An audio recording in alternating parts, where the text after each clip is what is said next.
bem-vindo a todos. Então, vamos lá, para não me delongar muito. Como você falou, Carol, eu cheguei no Brasil 32 anos atrás, então mais que metade da minha vida é no Brasil.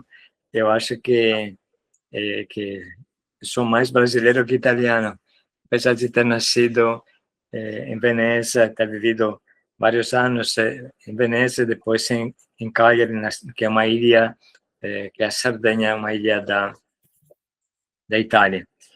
Bom, eu cheguei no Brasil no ano 1994, em Belo Horizonte. Estava refletindo neste tempo mesmo, que cheguei de paraquedas, não de paraquedas, mas foi Deus que me lançou. E em Belo Horizonte era um fervilhar de movimentos, e eu me encontrei muito perto do movimento Sem Casa. Aliás, este movimento do Sem Casa, eu acredito que ajudei a fundá-lo com uma pessoa chamada Antônia. Aliás, Antônia era, já fazia parte, eu ajudei. Me lembro que o primeiro contato com esta Antônia foi exatamente numa ocupação de Vila Esperança, para quem conhece Belo Horizonte, indo para Nova Lima. É uma ocupação que tinha lá mais ou menos uns 100 famílias, que tinha até construído a própria casa. E me chamaram depressa, Antônia me chamou, ela sabia que a paróquia onde eu estava dava um apoio, e foi aquela coisa terrível. De repente choveu de polícia, cavalo, helicópteros. Era uma ação grande para a desocupação do território, e aquela tensão toda. Eu não sabia nem falar português, me encontrei nesta situação, e vivemos junto com o povo aí aquela tristeza toda. Aquelas marretas, tinham uns 50 homens, começaram a destruir toda aquela ocupação, casas de tijolo baiano, e assim destruíram tudo. E foi um dia, começou de manhã e à noite já não estava nada, e nós estávamos lá. E Belo Horizonte, sobretudo naquela região, fazia frio, e a comunidade que eu fazia parte levou um chá quente, e nos encontramos debaixo das estrelas. Não tinha nada mesmo. E me lembro muito bem a frase desta Antônia, que falou: ainda temos um céu estrelado em cima de nós, e um chão debaixo dos nossos pés, no sentido que ainda estamos vivos, agradecemos a Deus. E passamos a noite lá debaixo de algumas lonas. Todo mundo tentou se proteger de alguma forma. Eu estava lá e não compreendia bem o que estava acontecendo, nem porque todo este escarceo de polícia, helicópteros, cachorro, tudo, destruição total. E de manhã eu falei: mas aonde vamos? Era muita gente, hein? E eu olhei para o lado, tinha um campo vazio, era tudo com muita terra vazia, muita terra abandonada. E falamos: bom, vamos aqui de lado, se aqui não podemos ficar. E eu, sem saber, promovi uma ocupação no território, no terreno ao lado. E esse terreno ao lado deu certo, e praticamente é a Vila Esperança hoje. Belo Horizonte já é uma região urbanizada, mas não tinha nada, foi mesmo uma ocupação. Depois, com a comunidade que eu fazia parte, em Belo Horizonte, criamos uma pequena urbanização de ruas, de esgoto, assim. Bom, conto isso só para dizer que eu fui batizado aqui no Brasil com o Sem Casa, em Belo Horizonte. Para mim foi muito importante. Sempre achei absurda esta violência, este jeito, e foi muito, até com o povo, a gente foi muito difícil, mas conseguimos que não tivesse a reação, também porque teria sido muito absurdo lutar contra contra os fuzis, as metralhadoras, assim, não. E, então, mas depois tudo se resolveu. A polícia foi embora, o dia seguinte ocupamos o terreno ao lado, e aí nasceu Vila Esperança, em Belo Horizonte. E esse foi tanta coisa. Depois disso, aconteceu aquele fato que a Carol falou, que me pediram para ir em Piraju. Piraju é muito mais abaixo, quase São Paulo, né? E lá em Piraju uma roça, praticamente. Tinha dois fazendeiros, que um era prefeito, igual café com leite, um ano outro, e chamado Pipoca. Até hoje acho que é conhecido em Piraju. E de repente me levaram para conhecer a fazenda do Pipoca, uma das fazendas do Pipoca. E lá foi de verdade, acho que Deus me tocou. Foi um casebre, um barraco. Era um pouco pau a pique, um pouco madeira, assim. E lá dentro tinha uma mulher que estava preparando uma sopa, devia ser uma sopa, mas era toda uma coisa escura, uma fumaça escura, toda uma coisa que não se conseguia nem respirar, né? E de repente era dividido em dois quartinhos este barraco. Ao lado tinha três crianças brincando. Eu me aproximei naquele tempo, assim, tinha camisa branca, sapato engraxado, aquela coisa que como é normal aí para nós padres. E assim, estas crianças estavam chupando alguma coisa que eu não entendia. E depois, olhando bem, pegando na mão, eu vi que era chifre de boi, porque este fazendeiro tinha feito uma festa para o seu filho que tinha casado no dia anterior, e para estas crianças tinha sobrado o chifre de boi. Estou falando de 1994, 8 anos atrás. E aí, para mim, aqui tive uma tentação de sair fugindo, de sair correndo desse barraco. Foi a minha primeira tentação, porque não estava preparado para isso, e era muito chocante para mim. E fiquei como que paralisado. Mas eu gosto de contar esse fato porque para mim foi como uma luz de Deus. Sabe como é quando parece que tudo para ao redor? E eu, assim, tinha buscado tanto tempo a proximidade com os pobres na Itália, mas agora que estava perto era tão difícil. E senti como uma coisa no meu coração que falava, Jesus falava assim: eu estou aqui, e você para onde vai? Como dizer, eu sei que você quer fugir, né? Mas para onde vai? E eu estou aqui, eles são o meu sacrário, e você vai para onde? E aí este pensamento mudou totalmente a minha pessoa. Aí eu comecei a reagir ao contrário, eu adquiri coragem, comecei a pegar no colo estas crianças, todas sujas, inclusive estavam todas feridas por causa do bicho barbeiro, que vocês conhecem, a casa de pau a pique, bicho barbeiro, muitas feridas na pele, me sujei todo de sangue, mas para mim foi uma alegria, assim, ficar com estas crianças.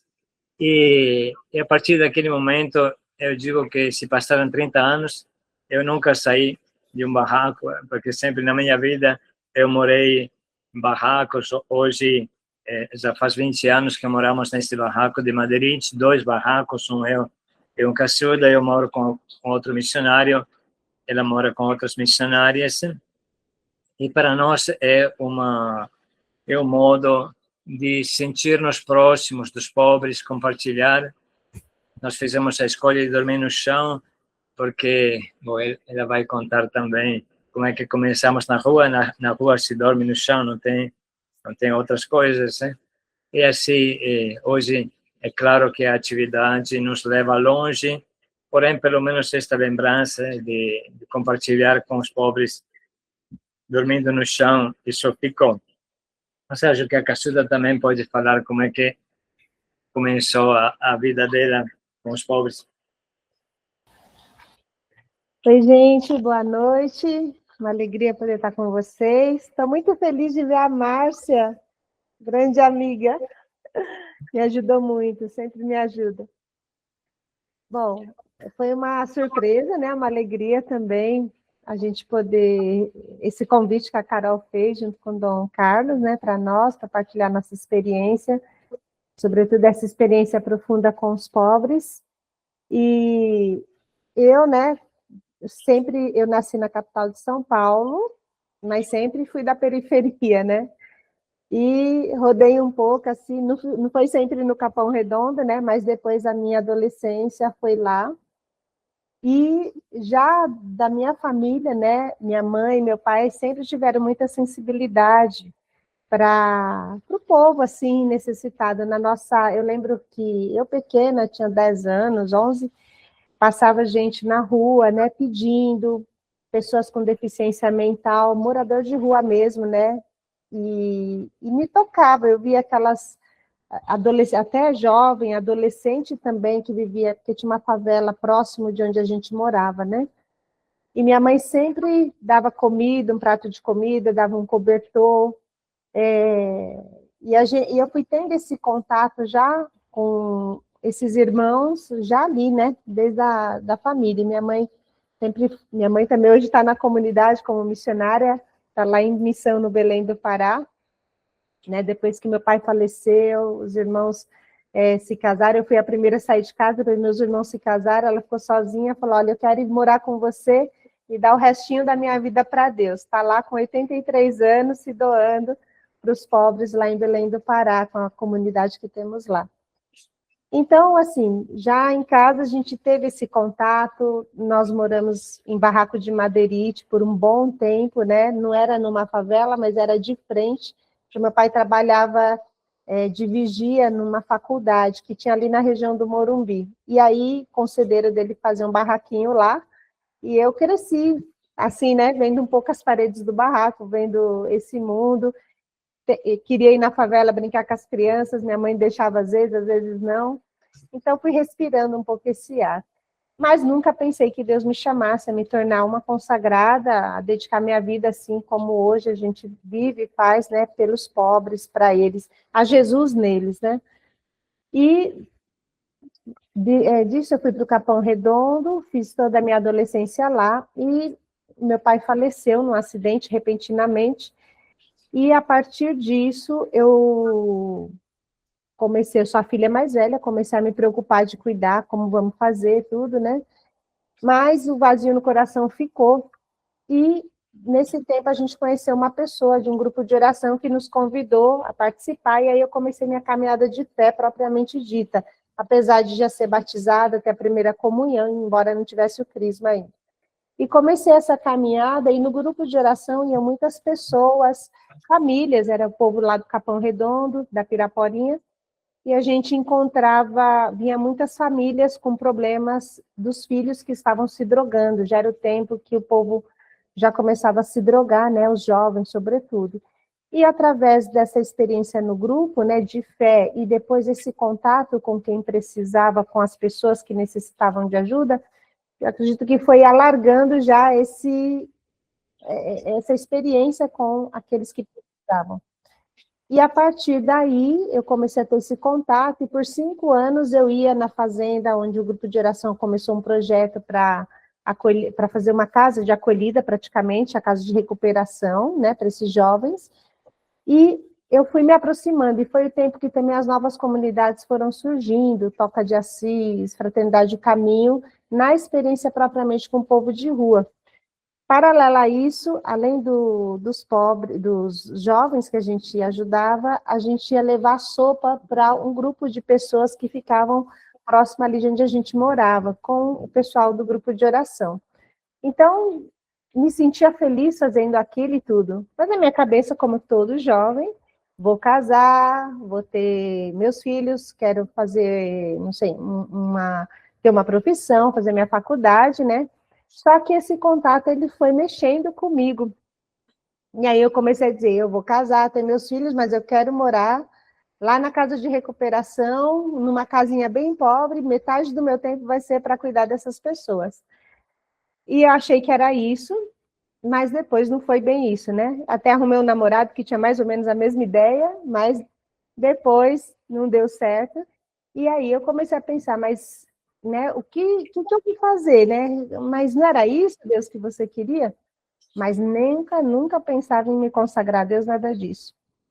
Fui convidada para um retiro numa casa de uns missionários, que, por coincidência, eram os missionários que o padre João Pedro conheceu lá em BH, que ele tinha contato, mas eu não o conhecia. E nessa experiência, né, nós fomos convidados para fazer 10 dias de experiência para arrecadar sucata para levar para vender para uma missão na África, que precisava muito de recursos. Eu estava desempregada naquele período, não tinha muita coisa, né? Falei, eu vou. Fui, e, para minha surpresa, nessa missão, né, o grupo de missionários que nos acolheu prepararam também momentos de oração, momentos de contato e tudo, e eu conheci a história de São Francisco de Assis, né? Amo muito Madre Teresa, viu? Mas a experiência forte mesmo foi nesse tempo que eu conheci a vida de Francisco, através de um filme que colocaram, e nesse filme haviam cenas muito fortes da vida de Francisco com os pobres, e a pobreza que Francisco encarnou, como pessoa que se encontrou com o crucificado e abraçou o crucificado, a pobreza, né? Tanto que casou com a dama pobreza. E depois, nesse filme, foi mostrando algumas coisas assim. E isso mexeu muito comigo. Foi passando o tempo e eu fui vivendo e fui percebendo que na minha vida faltava alguma coisa. Até que, com a ajuda desses missionários, eu comecei um caminho de discernimento e entendi que Deus me chamava a uma experiência mais profunda. Fiz esse passo, e aí, quando eu comecei a fazer a minha experiência, de cheio entrou o povo de rua na minha vida. No meu coração tinha, eu quero dar minha vida para os mais pobres entre os pobres, né? E olhando a minha volta, onde eu morava, a minha realidade, olhando a realidade aqui da nossa São Paulo, era nítido ver que os mais pobres entre os pobres eram o nosso povo de rua.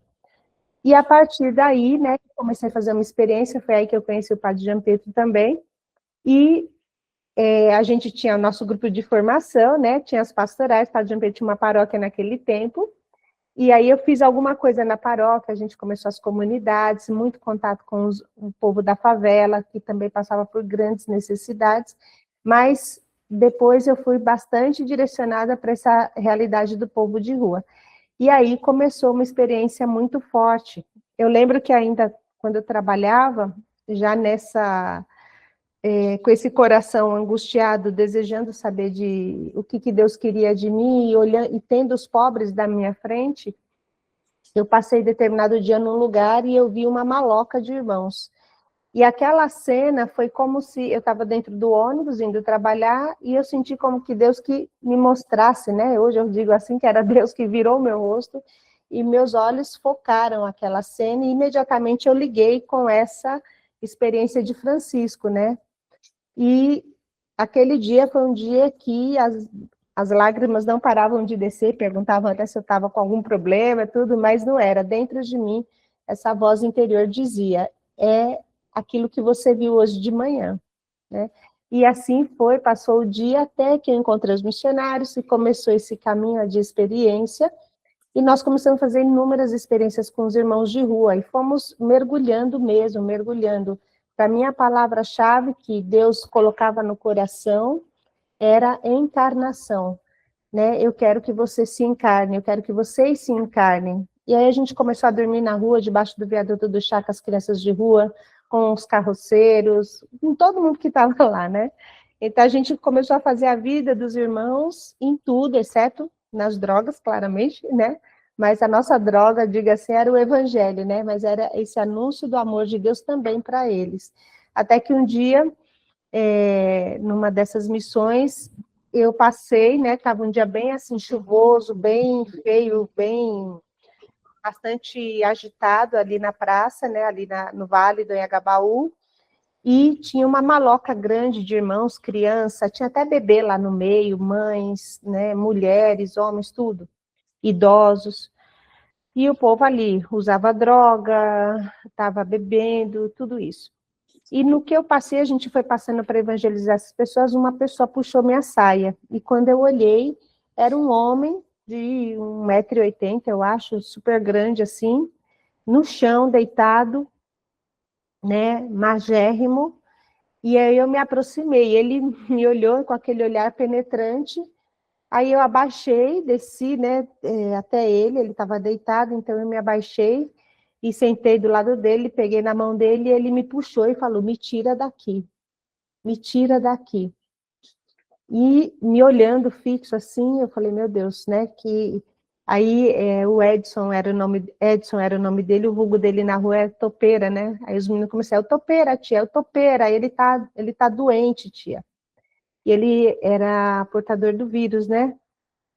Do HIV, e com certeza ali ele estava tuberculótico, estava já nas últimas mesmo, né? E o olhar desse homem para mim foi o olhar de Cristo mesmo, na cruz ali, abandonado, né?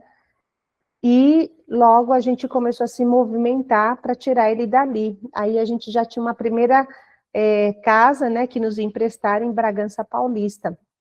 E aí com o padre Jean Petra a gente decidiu pegamos ele, né, nos nossos braços.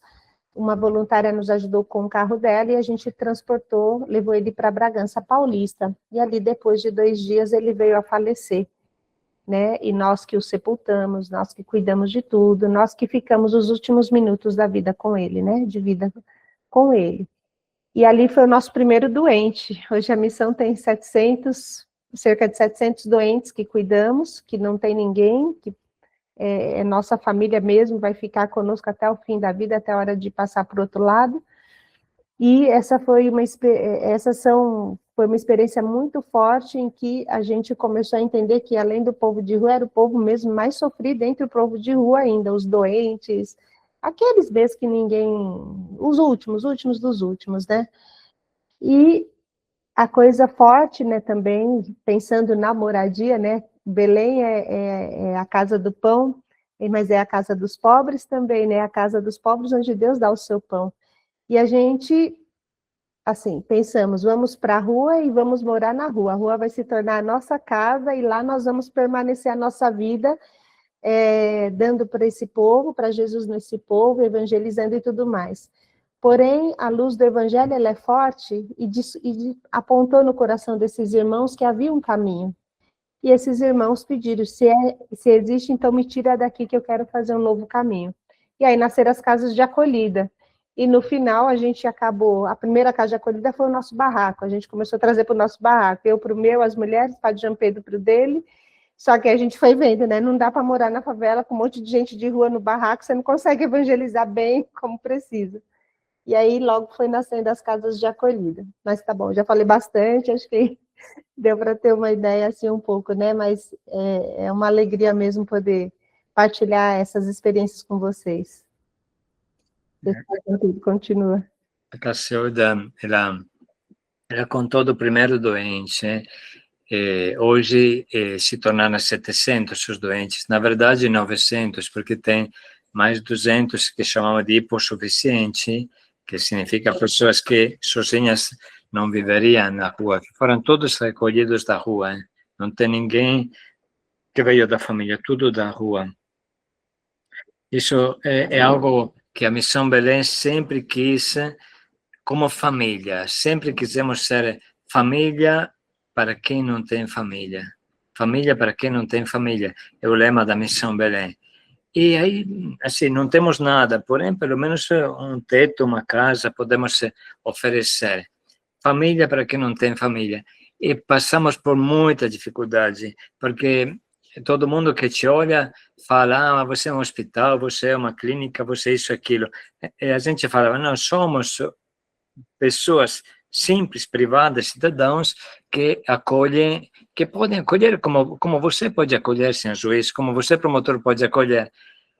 Aí eu acho que eu tive nas minhas costas são 30 inquéritos, entre inquéritos e processos, porque nos acusavam de clínica camuflada, estas coisas, não pode ter doente. Digo, bom, olha, os doentes estão aqui, se vocês acham que podem fazer coisa melhor, pode pegar, mas quando você fala pode pegar 700 doentes, não tem mais ninguém que quer continuar o discurso.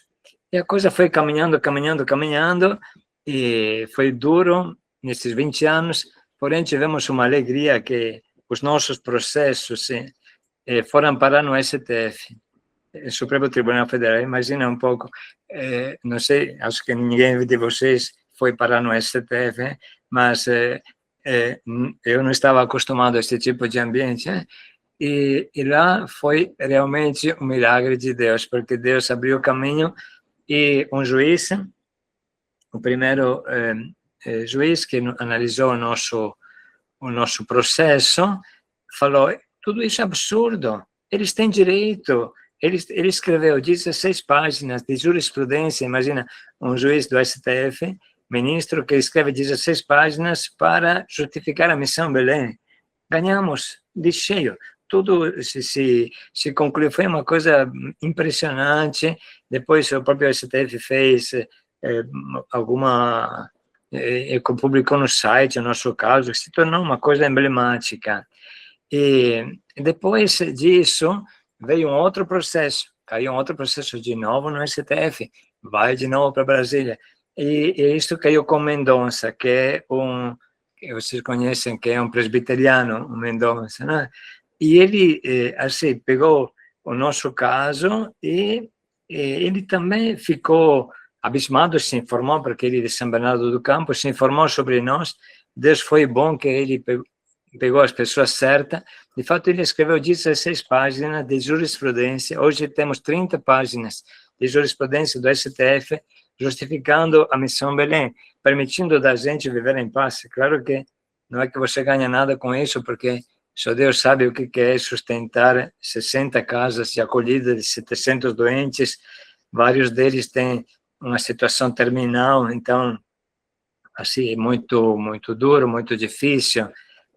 500 são psiquiátricos, só que este clima de família ajuda eles a ser mais serenos. Esta manhã celebrei a missa aqui em Jarinu com 300 psiquiátricos, imaginem, e mais 200, era mais um grupo de 150 que cuidava deles, mas tudo participaram da missa, participaram do jeito deles, mas participaram da missa. Foi muito, muito bom. E, bom, isso, quero dizer, vocês vão se perguntar como é que se consegue fazer isso. A resposta é porque muitas pessoas de rua resolveram ficar com a gente. No começo, começamos, eu com a Suda, com alguns jovens, assim, e depois veio o primeiro. Vou contar a sua história do primeiro para vocês compreenderem, e depois pode multiplicar por 1000, aí vai dar. Então, esse homem era aqui, em Jundiaí, Jarinu. Ele era um mestre de obra muito, muito cotado, muito famoso, que acompanhava grandes canteiros de obra nas estradas, pontes. Caiu na bebedeira e caiu numa casa que foi a nossa primeira casa. Era muito inteligente, se destacou, foi o primeiro coordenador. Chegou ao final dos 6 meses, eu falei para ele, Beto era o nome dele, Beto, escuta, agora passou 6 meses, está na hora de você voltar, porque na minha cabeça era só a possibilidade de voltar para o mundo. Volta para o mundo, você tem um trabalho muito bom, fica tranquilo. Não, padre, quero ficar. Aí eu fui um pouquinho forte, falei, você é covarde, você tem medo de enfrentar o mundo. Você tem medo de enfrentar o mundo, você tem que sair. Não, eu quero ficar. Como você quer ficar? Mas eu falo, a gente não tem dinheiro aqui para te dar, não é, aqui é tudo voluntariado. Este homem era muito inteligente, é de Piauí. Estávamos debaixo de uma árvore, ele se apoiou na árvore e falou, Padre João Pedro, escuta um pouco, e a você, quem te paga? Aí eu falei, bom, quem me paga é Deus, né? Quem não sabia nem o que responder, né? É uma vocação. Aí ele me respondeu, bom, eu acho que Deus pode pagar a mim também. E assim foi que eu não tive mais esse assunto e aceitei que ele ficasse. E coordenador, o primeiro nosso coordenador, depois dele fundamos a primeira casa com ele, e hoje as casas são 180, as casas de acolhida, então vocês podem multiplicar e saber como é que são as coisas. Assim, foi possível com isso acolher muita gente, ou se vocês querem os números que todo mundo quer. Então, a Missão Belém acolheu de 2012 para cá 120 mil pessoas, como foi falado, que os dados são de 2012, que começamos a usar o computador. Mas eu acho que tem também 2005 a 2012, acho que, sem dúvida, dá uns 150 mil pessoas em 200 mil acolhimentos, porque as pessoas também voltam mais vezes. Foi falado 11 milhões de diárias, acho que são até um pouco mais. Se você pensa até só R$30 por cada diária, você vê que quanto é que foi possível realizar. Mas a coisa mais significativa foi que, olhando as estatísticas, se nós fizemos uma estatística ligando para as pessoas saídas da missão depois de um ano, foi uma estatística em cima de 2.000 pessoas, porém, é significativo, parece que os 60% de quem aceitou a caminhada de 6 meses está em pé.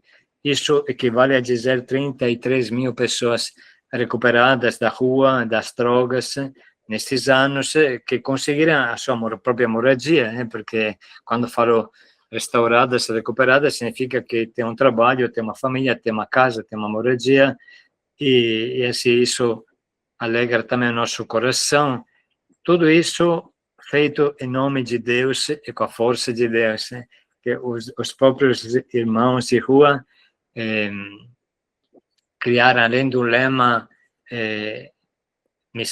família para quem não tem família, criaram outro lema, quando Deus entra, a droga sai. A grande praga é a droga. Quando Deus entra, a droga sai, e quando Deus sai, a droga entra. Então, isso tudo, por isso que eu falo que a Missão Belém é uma obra de evangelização, porque ela leva a Deus e Deus resgata por si mesmo. Não sei se a Caçuda quer completar, a gente não quer se cansar ninguém, depois vocês podem fazer alguma pergunta. Sim, acho que o Padre Jean Petro colocou tudo, né? Assim, tudo, né? Aquilo que o essencial. De fato, a Missão Belém é uma família para quem não tem família, e essa frase, né, que nasceu da experiência dos irmãos, para nós é a confirmação do carisma que Deus deu, né? Deus pediu que nós, também na nossa pobreza, né, a gente pudesse, em nome dele, acolher esses irmãos que não têm nada, não tem nem esse que é a moradia do coração, né? Aquela moradia, aquele lugar no coração, infelizmente, de muitos. E acolhendo esses Acho irmãos... que foi embora o... Tá me escutando? Sim, agora sim. Tá ruimzinho aqui, o caso da chuva, tá chovendo bastante. Mas, enfim, Deus fez com que a Missão Belém se tornasse essa casa que acolhe, né, a nível prático, mas, sobretudo, acolher em nome de Deus, no coração, promovendo uma vida nova para esses irmãos, através da vida que acontece dentro das casas, que é anunciada pela palavra de Deus.